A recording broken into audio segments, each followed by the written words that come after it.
আজকে কথা বলবো সাবজেক্ট ভার্ব এগ্রিমেন্টের একটি গুরুত্বপূর্ণ নিয়ম নিয়ে, যে নিয়মটি থেকে বিভিন্ন চাকরির পরীক্ষায় অসংখ্যবার প্রশ্ন এসেছে। চলুন আমরা দেখি সেই গুরুত্বপূর্ণ নিয়মটি। আমি বোর্ডের মধ্যে লিখেছি, নিচের শব্দগুলো দ্বারা একাধিক সাবজেক্ট যুক্ত হলে দ্বিতীয় সাবজেক্ট অনুযায়ী মূল ভার্বটি হয়। আমি আবার বলছি, নিচের শব্দগুলো দ্বারা একাধিক সাবজেক্ট যুক্ত হলে দ্বিতীয় সাবজেক্ট অনুযায়ী মূল ভার্বটি হবে। চলুন আমরা দেখি সেই ওয়ার্ড বা ফ্রেজগুলো। অর মানে অথবা, নর মানে নয়, এইদের অর মানে দুইজনের মধ্যে একজন, নেইদের নর মানে দুইজনের মধ্যে কেউ না, নট অনলি বাট অলসো। যদি কোনো বাক্যে এই ওয়ার্ড বা ফ্রেজগুলো দুইটা সাবজেক্টকে যুক্ত করে, তাহলে দ্বিতীয় সাবজেক্ট অনুযায়ী মূল ভার্বটি হবে। দ্বিতীয় সাবজেক্টটি সিঙ্গুলার হলে মূল ভার্বটি সিঙ্গুলার হবে, দ্বিতীয় সাবজেক্টটি প্লুরাল হলে মূল ভার্বটি প্লুরাল হবে।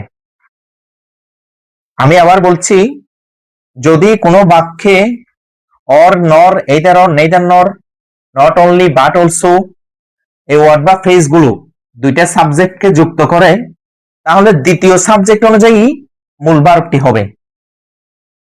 দ্বিতীয় সাবজেক্টটি সিঙ্গুলার হলে মূল ভার্বটি সিঙ্গুলার হবে, দ্বিতীয় সাবজেক্টটি প্লুরাল হলে মূল ভার্বটি প্লুরাল হবে।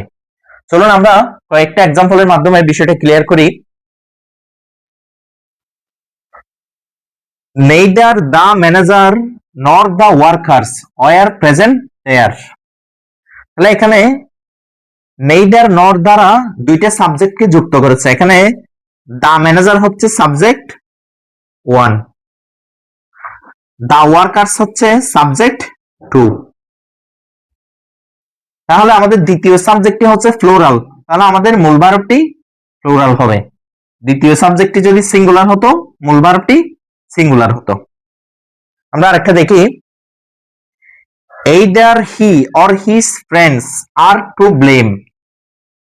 এখানে either or দ্বারা দুইটা সাবজেক্টকে যুক্ত করেছে। এখানে হি হচ্ছে সাবজেক্ট 1 আর his friends হচ্ছে subject 2।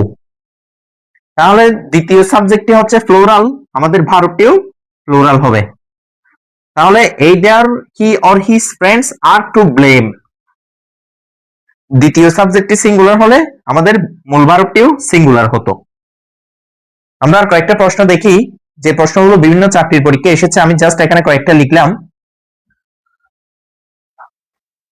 either my brother or my parents dash at home।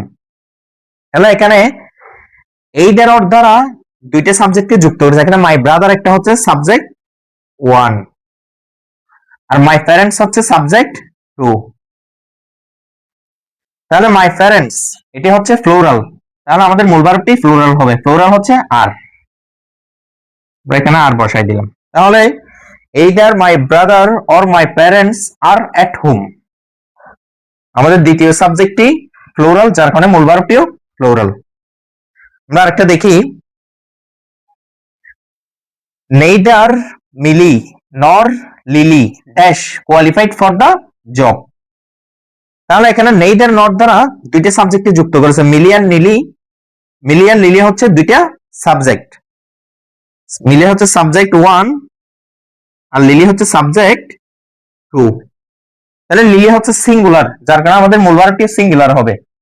এখানে ইজ আছে, সিঙ্গুলার হচ্ছে ইজ, আমরা ইজ বসালাম। তাহলে neither Millie nor Lily is qualified for the job, আমাদের দ্বিতীয় সাবজেক্টটি সিঙ্গুলার, যার কারণে মূল ভার্বটিও সিঙ্গুলার বসেছে। আমরা আরেকটা দেখি, either he or his friends dash done it। তাহলে এখানে either or দ্বারা দুইটা সাবজেক্টে যুক্ত করেছে। এখানে হি হচ্ছে সাবজেক্ট 1 আর his friends হচ্ছে সাবজেক্ট 2। তাহলে এখানে আমাদের সেকেন্ড সাবজেক্টটি হচ্ছে প্লুরাল, যার কারণে আমাদের মূল ভার্বটিও প্লুরাল হবে। তাহলে এখানে ডান আছে, ডান আছে যার কারণে ফার্স্ট পার্টিসিপলের আগে হ্যাভ বা হ্যাজ বসে। তাহলে আমাদের সেকেন্ড সাবজেক্টটি হচ্ছে প্লুরাল, যার কারণে হ্যাভ বসবে। Present perfect tense.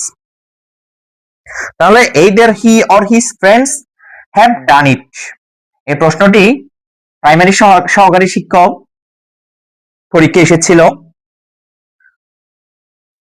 আর এটি জুনিয়র অডিটর পরীক্ষা এসেছিল। তো বিভিন্ন চাকরির পরীক্ষায় এই নিয়ম থেকে অসংখ্য অসংখ্য প্রশ্ন এসেছে। আজকের ভিডিও এই পর্যন্ত। সবাই ভালো থাকুন, সুস্থ থাকুন। সবাইকে অসংখ্য ধন্যবাদ। আসসালামু আলাইকুম।